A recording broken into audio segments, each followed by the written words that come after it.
The information provided on this podcast is intended to be educational and informational only and is not considered to be formal legal advice.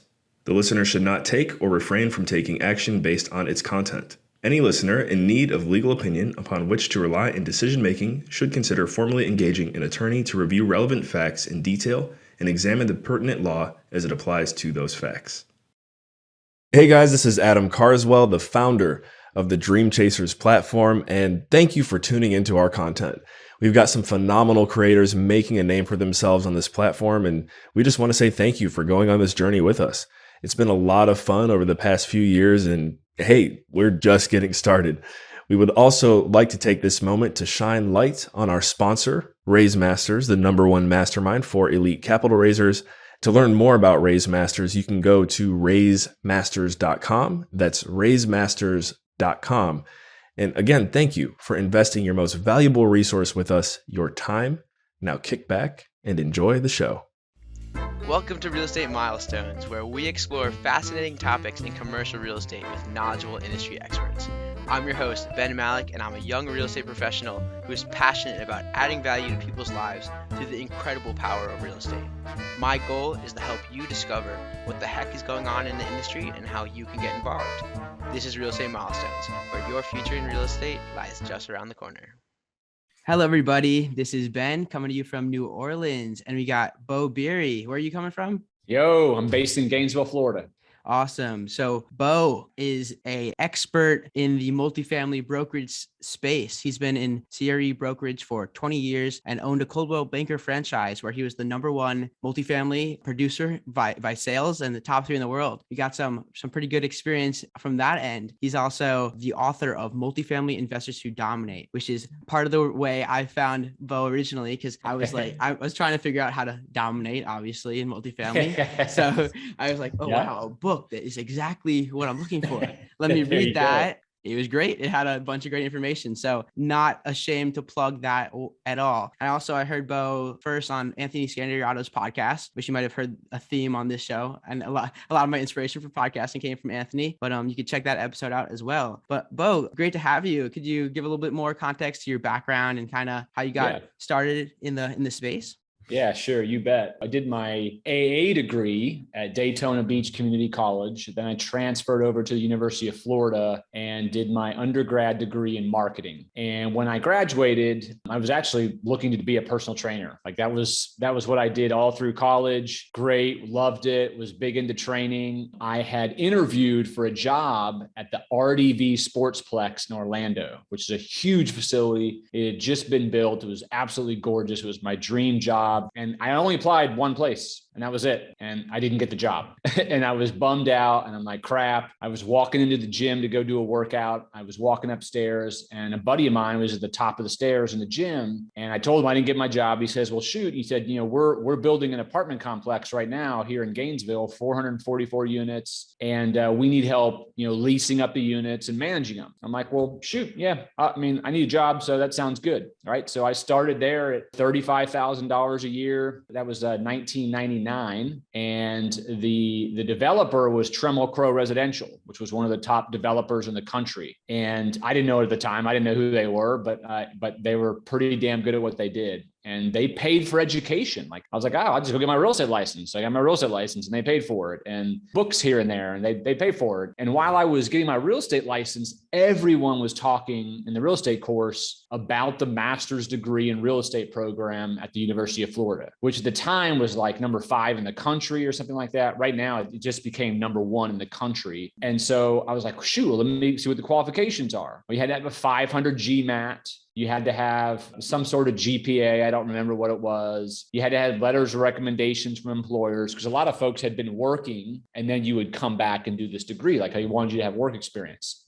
So I had everything, but I couldn't get this damn GMAT. I'm just not a good test taker. And over the course of a year, I took it 3 times before I finally passed it. And meanwhile, I was calling the admissions person every day, trying to get in there. And I finally wore them down and I got into the program. That was one of my bigger milestones, was getting accepted into that master's degree program at UF. I graduated from that, and I was with Trammell Crow for 3 years, went back, did the master's degree, graduated in 2002. And I had actually married married my wife during the master's degree program. And she's one of those folks that just wasn't going to leave her hometown. She was born and raised in Gainesville, been here forever, has parents here, uncles, aunts, brothers, all that stuff, grandparents. And so I interviewed all over the place with a bunch of folks in Gainesville and Ocala. And I came across a group called AMJ, which was a phenomenal developer and investor based in Gainesville. They covered a good bit of the Southeast. They currently own assets all over the country, but they had a large portfolio of office, retail, industrial, and multifamily. And I brokered and managed those assets for almost 10 years and got really good at the brokerage game, got good at working for one guy, keeping a sizable portfolio full. And then I started thinking to myself, well, shoot, if I'm good at this for one guy, if I'm this good for one guy, what if I did this for 5 guys? What if I did this for 10 guys? What if I did this for 20 guys? And meanwhile, I'm becoming friends with a buddy of mine who owned the Coldwell Banker and the Coldwell Banker franchises for over 100 years. Their family had owned these brokerages. And he needed someone to partner up with and really build this company, because this was, at this point, this was like 2000. So it was 2009, 2010. We're still in the pits of hell. And so I acquired the company with him and my father-in-law. And then I went into multifamily brokerage and just took off from there and just concentrated on just doing the multifamily assets. And I ended up last year, actually, I sold back my franchises back to the partners and started my own little boutique, Beau Beery Multifamily Advisors in January. And it's just me and a couple staff members, and we're gold, man. Couldn't be happier.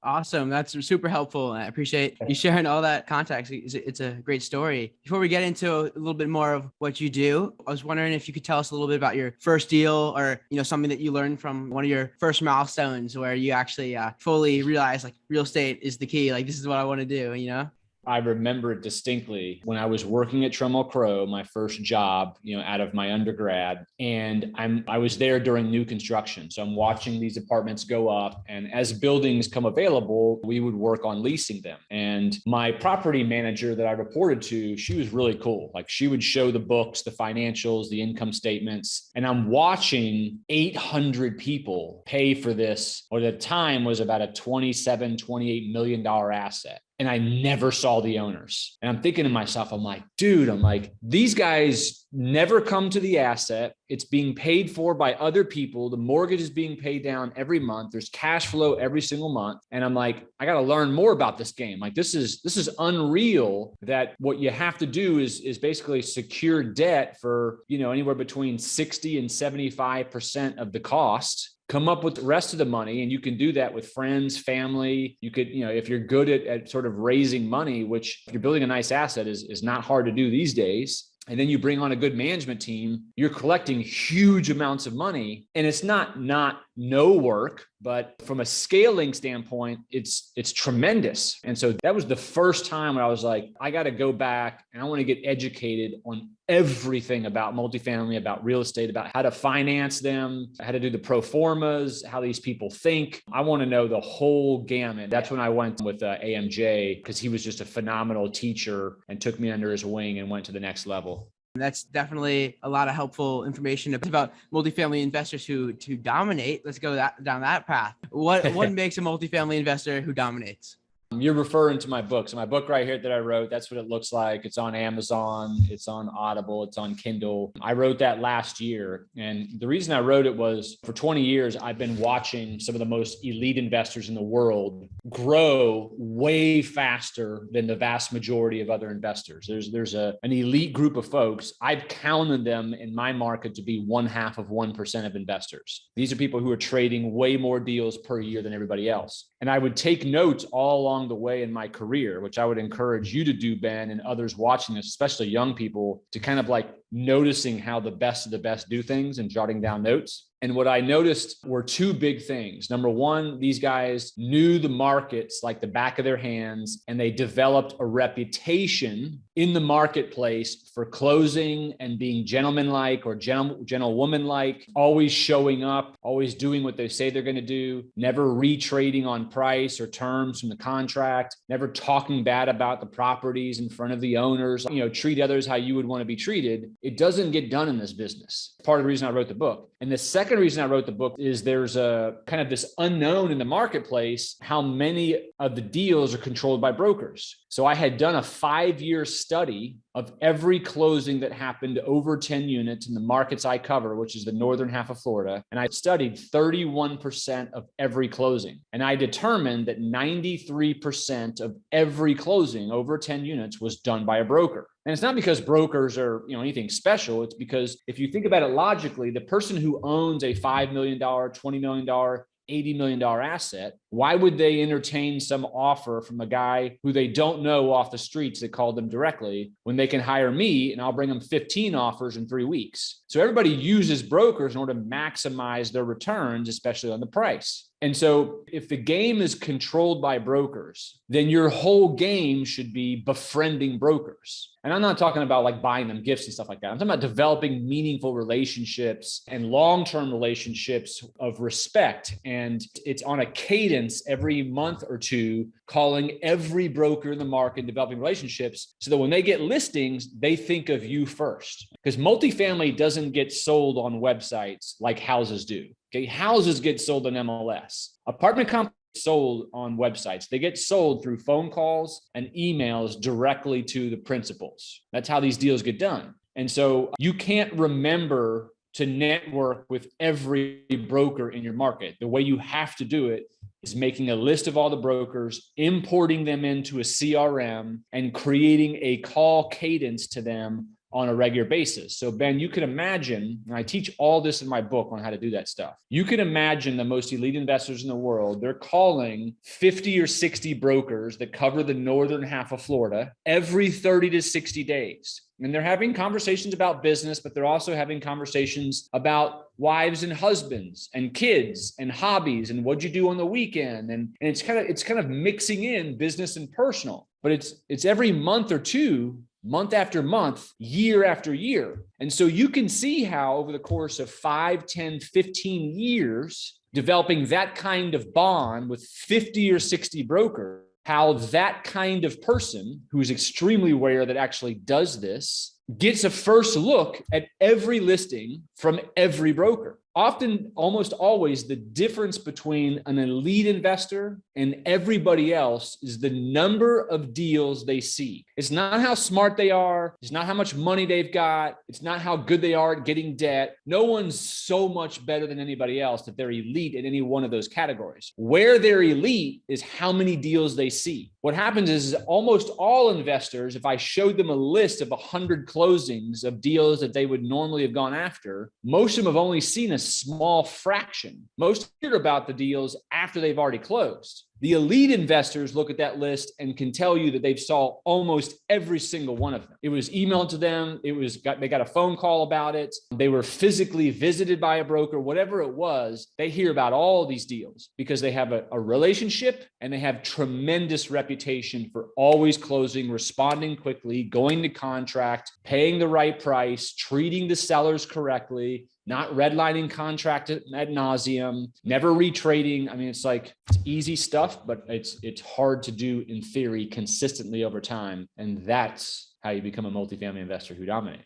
Great. Well, that's a lot of helpful information. Sounds like maybe it's the blueprint to success in this field, but a theme that everyone's probably picking up on is a lot of what you're saying is you're talking about human psychology more than anything. It's a relationship business where you're trying to develop real connections with real people. And I know that, these things about not offending or pissing people off, that seems pretty obvious, but definitely got to think about it in that context. Yeah, that's a pretty powerful theme that I've heard you talk about before. And let me tell you, I'll give you another stat, and this is super important. I do a lot of polling on LinkedIn. I love LinkedIn polling, especially if you're connected to 12 or 15,000 people, you can get a really good data set. And so I poll every week, and then I save the result to my website. So if you go to beaubeery.com, click on resources at the top, you'll see my polls. One of the polls I did recently, I asked investors, what's the number one trait you look for in a broker? And this goes for brokers, appraisers, investors, widget sellers, whatever it is. What's the number one trait you look for in a broker? And LinkedIn allows you to have 4 choices. I put number of years experience, how long you've been in the business. I put sales volume, right? So how much volume are you doing? How many deals are you selling? The size of your company. CB Richard Ellis is the largest brokerage in the world. Marcus and Millichap, Colliers, NAI, Cushman and Wakefield, right? That, how big is your company? And I couldn't even think of a fourth choice. I'm just like, let me throw in there likability and the ability to reach a broker. Like I literally said likability, reachability, right? I didn't think anybody would check on it. It was by light years, the number one choice. 51% of voters, and I had several hundred votes, chose likability and reachability as the number one choice. That was 51%. Number two, I think it was like 30% was sales volume. And it's because if someone's even thinking of hiring you for something, they already know you're good at it. Otherwise, they would have never even heard of you before. They know you sell. What they want is someone they like and that they can get a hold of when they need them. A transaction is a 90-day it's a 90-day marriage. Then if you and I are doing a deal, we're going to be talking several times a day, almost every single day. And it's tough to do that when I don't like you. Do you know what the size of the company vote was? Like how big the company is you're with? Guess how many people said that was number one? I know. It sounds like it might have been closer to less than 10%. Yeah, one person. 1%. People want to work with it's the agent, it's the human being they're working with directly that they want to like. So when you follow me on social media, I concentrate a lot on not just stats and data and adding value, but being likable. Like I like to do things differently and make people laugh. And I want people to know that when they do a transaction with me, we're not going to just be doing a transaction. Like we're going to become friends. We'll eventually do things on the weekend. We may go fishing. We may go to dinner. We're going to have lunch. Like when you're in town, I want you to feel like I want to call Beau up because he's fun to hang out with. It's what people want. It's why I've even lost major listings to a single family residential agent who has never sold an apartment complex in his or her life. I've lost listings to them because they went to church with the seller, or they were their neighbor, or they were good friends from college. It's a big deal. I was trying to answer your question before you even posed the options to kind of see if I could crack it. And I went straight to like credibility and like a bit like ability to develop a connection, and so like, I guess that's the same theme as like likability. It really is. It's a big deal. Like you said, like the marriage, it's, you're working with this person a lot. You got to know that you're on the same team for sure. That's right. Yeah. That's really awesome. Every deal is going to have a little bit of hair on it. And you want to know that you can go to battle with someone who's reasonable and likable. Yeah, I mean, a theme that I heard you mention before is that like, who's the real salesperson here? Where an investor kind of has to be a salesperson because you're competing against way more people than you are. Like you have 60 people in your market you're competing against as a seller, but as the buyer, like we're competing for 60 people against like hundreds of. Yeah, as a broker, I'm only competing against 50 or 60 other brokers that cover the northern half of Florida. And if you look at the 80-20 rule, 20% of us, or 12 or 15 of us, are actually the ones doing all the volume. And so as a salesman, yes, I have competition, but you as an investor, you're competing against tens of thousands of people from all over the world for the same few number of deals. And there's only between 6 and 8% of inventory that sells per year. So tens of thousands of you competing each other for only 6 to 8% of inventory that actually closes. Yeah. Let's dig into that. Cause when I think of Mr. Stat, it's definitely Beau. Beau is Mr. Stats. And you go on beaubeery.com, you go on the website, he's got stats on the entire northern part of central and northern part of Florida. I mean, can we talk about some of the trends you're noticing in your markets, kind of some of the stats you like to follow, and then kind of just provide context to the whole situation that applies across the market? I think a lot of investors are most surprised how few of inventory there actually is in any one market, right? So in the northern half of Florida, and I'm talking about, Lakeland, Winter Haven, Ocala, Gainesville, Daytona, New Smyrna, Ormond, DeLand, Deltona, Daytona Beach, St. Augustine, Jacksonville, all the way over to Tallahassee, Lake City, all these markets, basically everything except like Orlando and the Panhandle. I don't cover those areas. There's only 1,967 assets over 10 units. And that includes market rate, that includes student housing, that includes affordable housing, that includes senior housing, all of them. That's it, 1967. And they're owned by only 998 people in the world. Okay, it changes a little bit, 10, 12 people here and there. There's only 998. That's it. And so if 6 to 8% of deals close per year and there's 2,000 assets, there's only about 150 to 160 closings over 10 units in all those markets I just listed per year. Now, last year, I think we had a little bit more. My numbers are almost done, but it's not going to be a whole lot more, because what happens is, and people are always shocked by that number. Like, how can that be? There was only a couple hundred closings in the entire northern half of Florida, one of the top 3 markets in the United States for multifamily. How is that possible? Well, it's real. It's what I track. And the reason is because when we all go on LinkedIn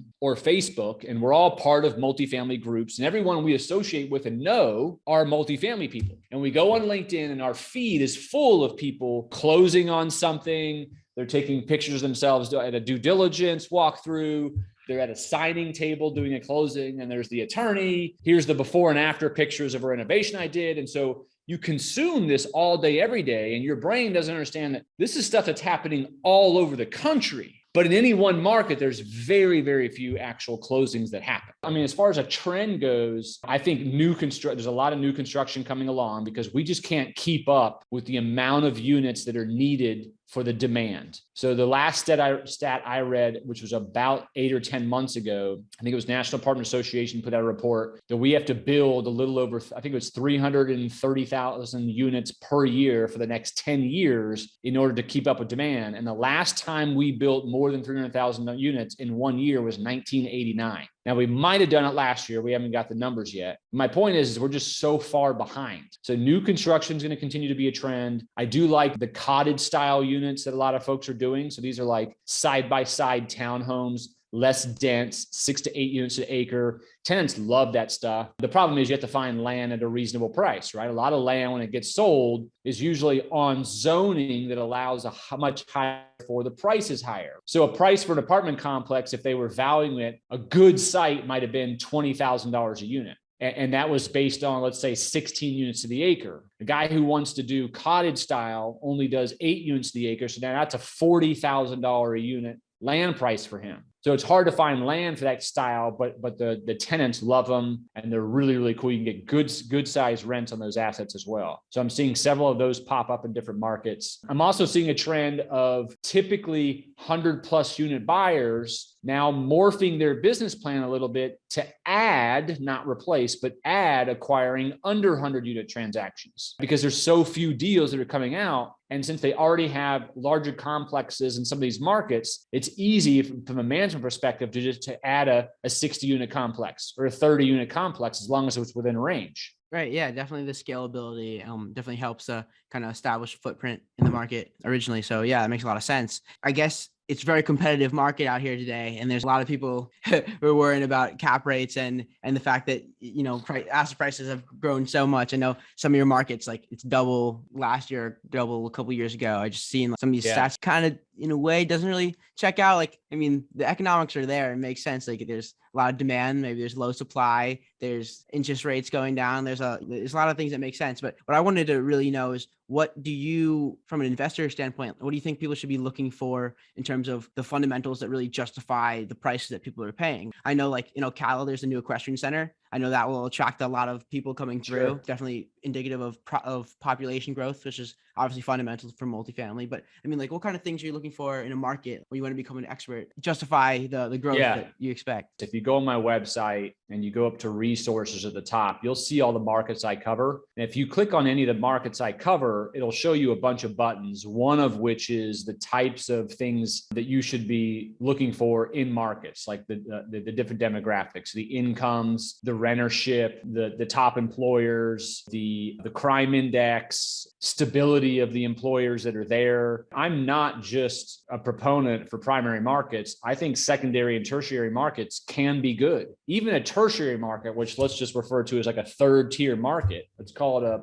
20 or 30,000 population city. If there's no inventory there and just a few complexes and one comes for sale, I'd grab it, because the chances are the waiting list has always been extremely long, even in down markets in a place like that. And the reason that happens in tertiary markets and a lot of secondary markets is because the rents are lower, you can't build a new complex and get a high enough rent to pay for it. So the existing assets continue to do well. They continue to stay full. And yes, you can't have large increases on the rents per year, but you can have reasonable increases along the way, and it's paying for itself and it's doing very well. The only deals that do come along new construction are usually affordable housing. They're getting the assistance of government housing. And if you have a conventional asset in a market that's full of affordable, you're going to do very well. I'm definitely down with those kind of markets. In the secondary markets, let's call it 2 to 500,000 population. I'm looking definitely for at least a reasonable base of employment. Like Gainesville has the University of Florida, Tallahassee has FSU, Volusia County, which is Daytona, New Smyrna, Ormond. They have a lot of travel, hotels, resorts. They have the International Speedway. Ocala has the World Equestrian Center and lots of distribution centers that are still coming along. Orlando, I don't even have to talk about.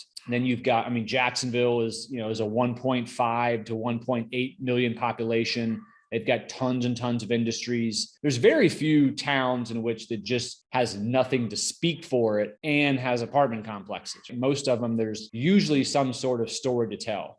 Yeah, that's a really good perspective. I have not heard that perspective on tertiary markets, but I really like that because you think about it, construction costs should be pretty similar no matter where you go. So, it's a very high barrier to entry. You can't have competition. I just sold a little 16-unit deal in a town called Chiefland, Florida, which I think has like 6,000 people. Sold it to a guy out of Winter Park, Florida, 16 units, concrete block, 2 bedrooms and 3 bedrooms. He's killing it. There's nobody that will ever bring in apartments there. You can't. And I think there's 4 other complexes. They're all affordable housing. He has the only one that's a actual formed apartment complex. It's not affordable housing that you can live in. That's a good perspective. I think definitely gonna take that and run with it. So I guess the key is good management. Yeah. That small town has to have a good manager, and that town did have one. Perfect. If not, then you need to raise a good manager. Yeah, that makes a lot of sense. Definitely. I heard that perspective on a podcast recently, and it definitely makes sense. Like numbers can all look good on a piece of paper on a model, but really comes down to the quality of management, which really makes a difference. Figuring out a business plan that makes sense on paper can actually be done and is being done and will be done. So, yes. Great. So before we jump to the lightning round, could you just give us your most recent milestone in real estate, or if not, maybe the one you're reaching towards? Let's see. I would say the 2 big ones for me have been when the pandemic hit, I was watching more YouTube, and I was watching a guy named Ryan Serhant, who is a residential agent in New York. He's all over the internet, phenomenal marketer. And I just loved his style. He would tour these $20 million condos in New York and had a tremendous following. And so I imagined he walks into listing appointments and has, tens of thousands of subscribers on YouTube that he shows his selling client. And he says to them, hey, when we sign this listing agreement, I'm going to bring in a full film crew. We're going to film this. We're going to put it on YouTube. And people from all over the world who could easily buy your $20 million condo in New York are going to see your video. And I thought, well, shoot, I can do that. And so I started a YouTube channel. I started doing some of these walkthroughs and these crazy walkthroughs and making them entertaining and fun. And it took off. It did really well. And then I started adding some of the teaching components to it about the multifamily investors who dominate. That's one milestone. The second one was writing the book for sure. That for me, to be able to give an inside look at the type of conversations between brokers and sellers and how these elite guys have grown their businesses and put it all on paper was awesome. And it sold thousands of copies. And the most rewarding thing has been, it seems like every week, if not almost every day, someone calls me and talks about something that they used or read from the book that has saved a deal, won a deal, kept a deal alive, whatever the case may be. And that's been very cool. Yeah, that's amazing. And when you mentioned Ryan by name, I wasn't familiar. And then you described his YouTube channel. I was like, yeah, those are amazing. Yeah, you've definitely seen him. If you've been on YouTube at all, he's been on there. I mean, he was the $1 million listing guy. And, his style is different. Some people don't like him. Most people do. But it was the mass that he had created and the power of the marketing capability when you take an asset to market. Yeah, I mean, I never thought I was going to see inside of the swaying for, the CIM building, the really tall residential. Oh, one. yeah. 57th Street overlooking Central Park. Yeah. I never imagined looking in the inside of that. I was like, wait, maybe one day I'll know someone who will show me. And I was like, wait, no, it's a YouTube video. But yeah, I mean, definitely like your YouTube videos as well. So that's awesome. Time for the lightning round. Start with what superpower would you want if you could choose any? I mean, everyone wants to read someone's mind, right? I would like to read the minds of folks when they're making decisions in transactions. I would like to be able to just step in their mind at that time and interrupt them from getting greedy or cocky or doing something stupid that's going to cost them money. Well, that's a new one. I love it. So what's your favorite book, or what's the one that's helped you the most in your career? Yeah, I would say for me, Deep Work has been a strong book. Deep Work, the concept is every day in the morning, you carve out 2 or 3 hours of your day to do only the most important thing in your business. For me, it's having conversations with my existing customers. And I come in this room and the whole world is shut out. I turn off my phone. I don't check social media. I turn my email dings off and I just focus on my customers. And if you can find that one thing that's the most important in your business and do it uninterrupted for 2 hours, 5 days a week, you will not be able to handle the amount of business. So what motivates you to continue every day? Hobbies.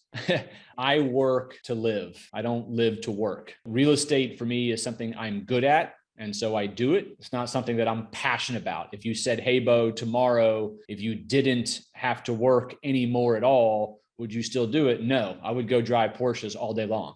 Yeah, I was right? I was hoping for it to get there. I really wanted to bring up the 9/11 talk because that's something we've been bonding over for a while. I enjoy real estate. I enjoy helping people. I enjoy making them wealthy. It's a lot of fun. I enjoy meeting these people and developing relationships with them and doing hobbies together with them. But it's ultimately, it just finances what I like to do with my family and with my hobbies. All right, everyone, you heard it here first. When I get my 911 in the near future, I'm going to drive down to Beau. We're going to go. Is there tracks around you? We got some tracks, brother. We got some tracks. Cool. Maybe my GT3 might be a little. Yeah. So lastly, what advice would you give to someone who wants to follow in your footsteps? I would say, particularly for young folks, right? Like coming out of college, starting your first careers, what I've noticed over the last 20 years is a tremendous amount of bouncing around to different jobs. Everyone has like 8 jobs by the time they're 30 years old, and they've worked at each one of them maybe 1 or 2 years. You never master anything. I would say pick something you're good at, not something you're passionate about. There's a big difference. There's actually a professor that I follow on LinkedIn who talks about this. My passion is cars, but I can't make anywhere near as much money in cars because I'm not mechanical. I don't understand everything about them, right? But that's my passion. What I'm good at is sales. What I'm good at is connecting with people and bringing perspective to people and helping them transact together. I knew I was good at sales. I liked real estate. I got in it. I was good at it and I stuck with it. I didn't jump around to different industries. I didn't jump around to a bunch of different companies. I just stuck in brokerage. I stuck in multifamily, and I will keep doing it. And what happens is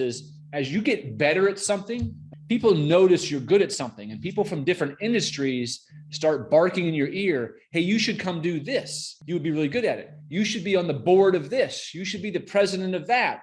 There's just so much noise out there. And if all you freaking did was that one thing and you master it and you put the 10,000 hours in, I promise you the passion will either follow or you'll be making so much money doing it that like you're gold. You can do anything you want after that. But you got to stick to it, man. This whole bouncing around all over the freaking place is like, it's unappealing and you never master anything.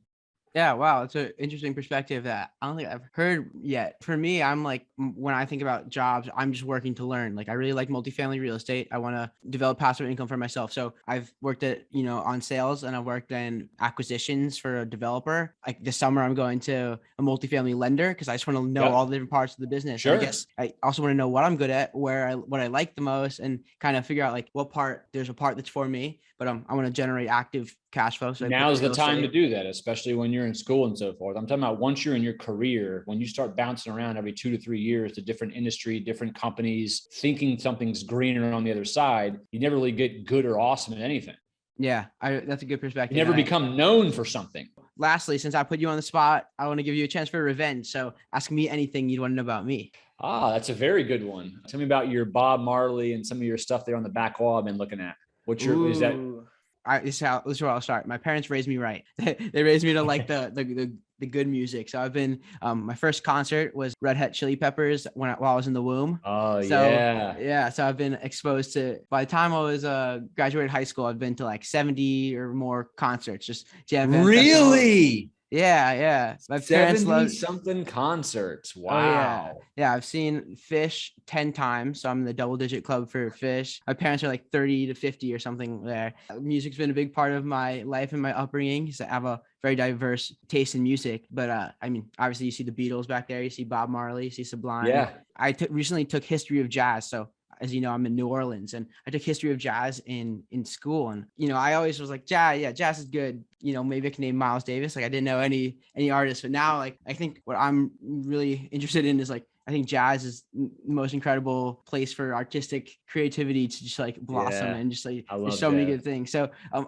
really glad that you asked that question, because I'm thinking about releasing my jazz playlist. So anyone who wants to get into jazz, I'll show them some of the best, some of my favorites, and trying to lead them down the rabbit hole of all these different, good things. So when I ask someone if they like jazz, I don't want them to say like, yeah, jazz is good. Or if someone says they like jazz, I'm like, hey, who's your favorite artist? You're like, oh yeah, I like jazz. And like, there's a lot of like really good artists to dig into. So see John Coltrane over here, Ornette Coleman over here, Kind of Blue by Miles Davis. So definitely check those out. I'll put it in the show notes. Stuff, man. You should definitely put out the list. I'd be interested in that. Awesome. Yeah. You heard it here first. This is the catalyst. We're doing it.